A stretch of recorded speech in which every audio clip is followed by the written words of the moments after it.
So that's a pretty overwhelming number, and it's not surprising that 87% of your respondents thought that. And the reason that they must think that is that they must do business in other states, and they must have a level of comparison to appreciate where Virginia once was ranked and where we are now.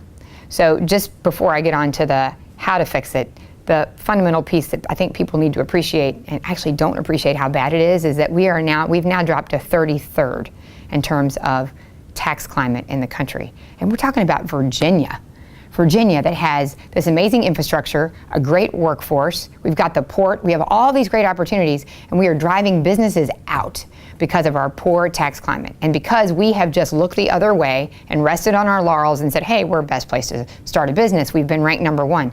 Well, we're not only not #1 anymore, we're barely holding on in the middle.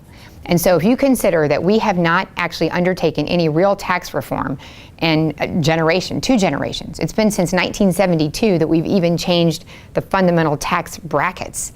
And look at how the economy has changed, look at inflation, look at all of that. So I've been an advocate since I've been in the Senate, which is 10 years. It was 10 years ago, next year, that I actually introduced tax reform, sort of tax reorg, but it can't be done in sort of the piecemeal way, one-off ways that we've attempted to do it. It will take statewide leadership with a vision that's prepared to address lowering taxes for businesses, lowering personal income tax. I'm 100% in support of that.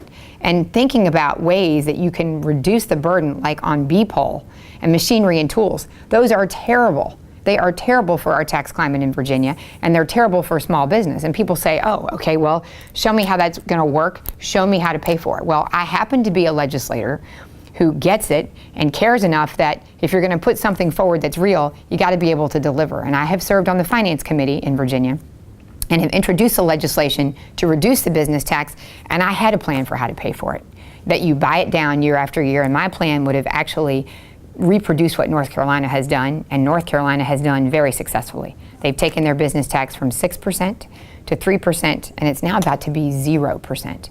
So imagine being a business that either exists already in Virginia or wants to locate, and you have to make the decision about where am I going to expand my business or locate my business? Am I going to do it in Virginia, or am I going to cross the border in North Carolina where I'm going to have a 0 business tax?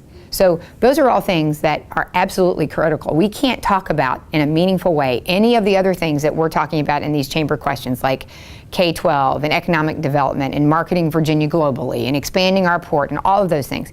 We can never talk about any of that until you address fundamentally what is our biggest underlying problem, and that is modernizing our tax code. Look at the states around us who've been innovative while we've done nothing, and they have left us in the dust. West Virginia has a better tax climate than Virginia. Tennessee, Kentucky, North Carolina.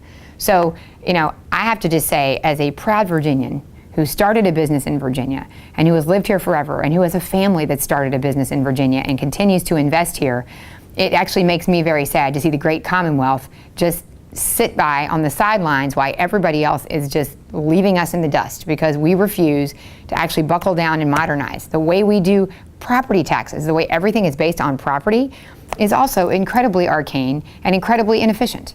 So I'm 100% invested, and I will work with anybody who will work with me on real tax reform.